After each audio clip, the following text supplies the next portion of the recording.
எங்களுக்கு இணையாக வலிமையான ஆயுதத்தை ஏந்தி நிற்க எவனும் இல்லை இதுவரை.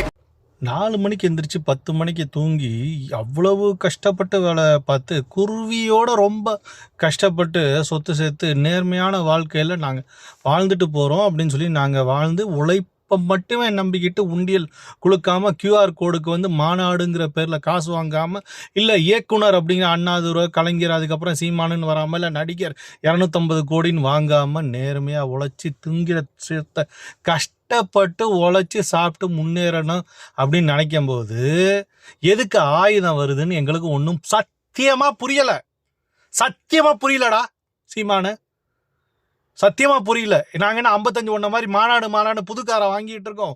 ஒரு கார் வாங்குறது கூட லாய்க்கு இல்லை. வேலை பார்க்குற இடத்துல கொடுத்தாதான் உண்டு. அவ்வளோ கஷ்டப்பட்டு வேலைகிற எங்களை எதுக்கு நீ பிரிக்கிறன்னு தான் எங்களுக்கு சத்தியமா புரியலை. உங்களுக்கு தெரிஞ்சுன்னா கமெண்ட் பண்ணுங்க. நெப்போட்டிசமும் ஜென்ஸ்